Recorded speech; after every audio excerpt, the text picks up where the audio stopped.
Hi everyone, it's James again, and in this video I'm going to talk about the result of the Scottish parliamentary election, which was held on May the 3rd. Now basically what happened was what many people expected. The SNP won. Basically they got the most seats, the Scottish National Party. However, its majority wasn't quite as big as many had predicted or had hoped. They only lead by one seat over the party which came in second place, was Labour. Alex Salmond, the leader of the Scottish National Party, looks very likely to become First Minister. Labour came in second, the Conservatives came in third, and the Liberal Democrats came in fourth. Now, the shape of the Parliament now looks like this. The Scottish National Party came in first and they won 47 seats.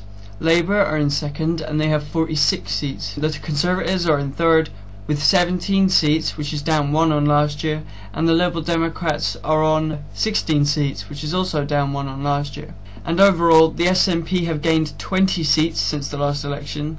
That's a lot. And Labour have lost 4, while the Green Party lost 5, and they now only have 2 MSPs left. And the Scottish Senior Citizens Party lost their only MSP. And the Scottish Socialist Party has also lost all 6 of their MSPs, and in addition to that there remains just one independent, Margot MacDonald. The Scottish Parliament resulting of the 2003 election was known as the Rainbow Parliament because so many different parties had done well. There was the Lib Dems, the Tories, Labour, the SNP, but in addition there was the Greens, the Scottish Socialist Party, Senior Citizens, and there were some independents. Now we're just basically down to the 4 main parties having a big majority again, as well as 2 Greens and 1 more independent.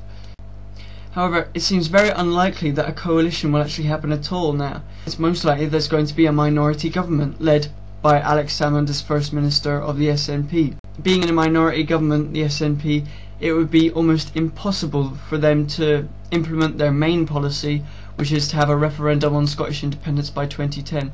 Under the current Parliament that would just be impossible because it would be defeated in the Parliament vote.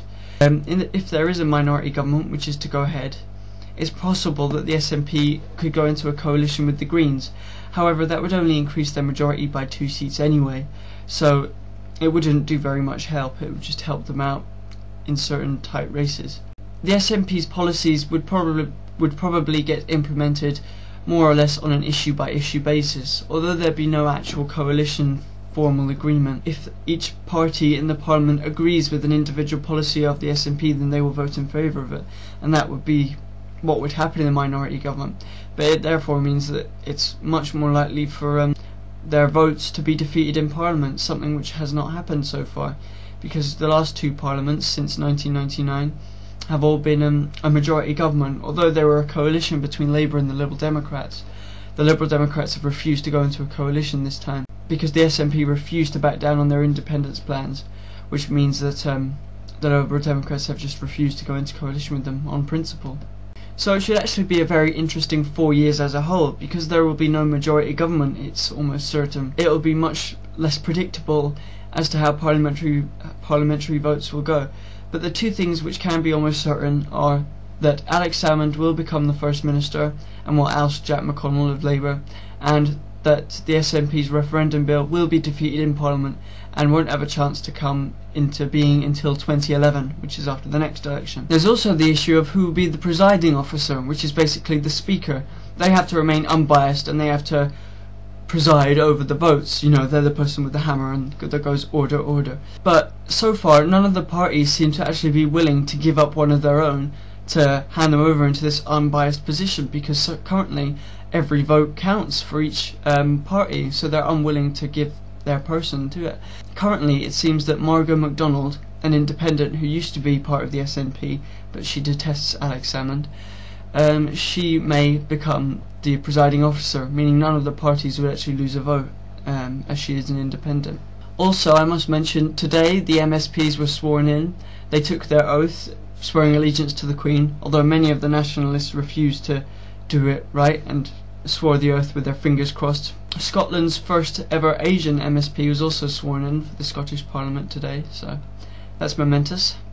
So I hope that's informed you, but of course there's the internet and Wikipedia which you can all go on to find out more information. In my next video I'm going to be talking about the result of the French presidential election.